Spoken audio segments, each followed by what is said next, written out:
Cucurella, massive turn of events. It looks like, well, what David Ornstein says, and he's pretty much the Bible, that we are going to be, well, we're kind of slowly negotiating a contract with Cucurella for him to stay at Brighton.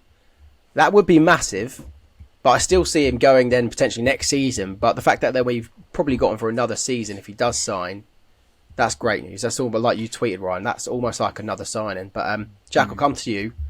Do you believe it? And if it is true, how massive is that for our season?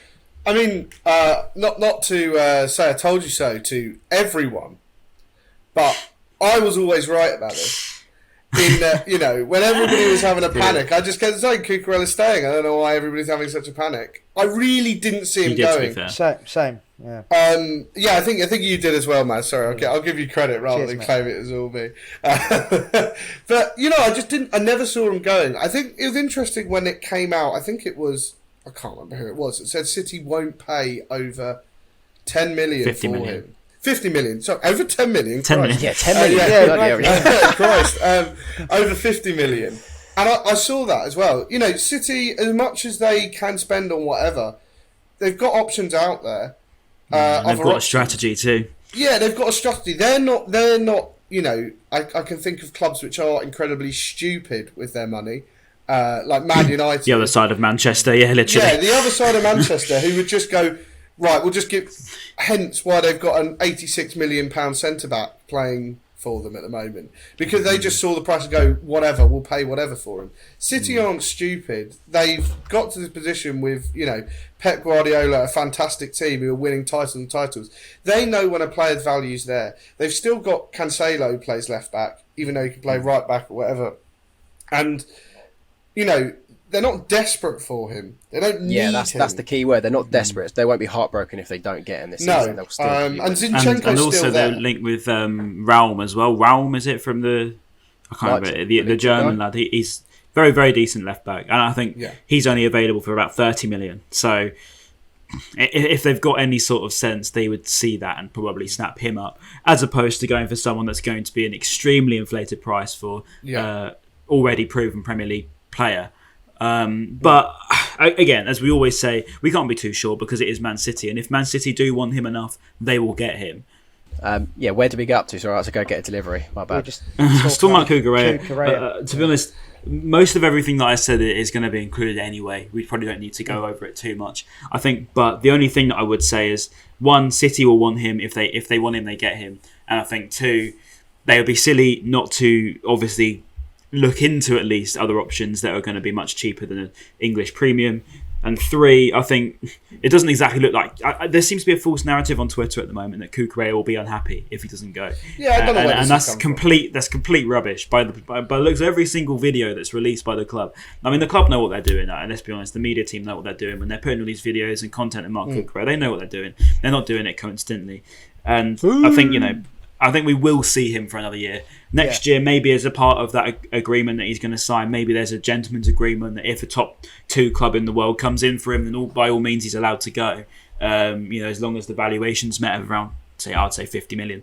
But at the end of the day, if we get another year out of him and then secure a 50 million, I think that's some fantastic business by the club. Yeah. And you can't. Some people think that they don't have the money. Some people think that they can't do it because of financial fair play. But I swear they're selling loads of players. Like Sterling and Ake both are going to Chelsea. So I think there's like 45 mil. Is it 45 mil for Ake or something like that, and then 65 for Sterling? They've got the money to get Cucurella easily. Yeah. This is a good topic actually, because there's, as I said a couple of podcasts ago, there seems to be almost like a domino effect going around the Premier League at the minute. It almost seems like everyone's trying to help Man City in a really weird way. I mean, you've obviously got Arsenal essentially holding them up with their bare hands, and equally Chelsea now. And I find it really strange that their competitors are essentially helping them in their pyramid scheme that is. And I think that the fact that Brighton is standing so firm on it is really good. However, I think that with Chelsea, I find it such a strange one. We mentioned Levi Colwill earlier, and how he is a potentially very good centre-back, left-footed and all of that. Got it in abundance. Talent. So why are they going after Ake, which they've had already? I find that really, really, really strange. Again, like to Jack spend was saying, 40 million. Clubs that have spent stupid money like that, it's just... Yeah, it's mad. It really is mad. He's so bad. Like, he's so much better. How has he ever got that £40 million move from relegated Bournemouth? I I know what you're saying. He's all right. He's just not. Yeah, He's not I don't think good, he's is shit. he? I think it's a bit harsh. Yeah, probably that was a bit harsh. Reactionary there. No, I don't think. I don't think he's shit. But yeah, He's not, I like, get what you mean. top level, He's not 45 million worth. He's no Lewis Dunk, is he? Let's be honest. I No, see he's him as not. He someone actually isn't. like a Lindelof, that sort of level, sort of like someone who can play in a top six.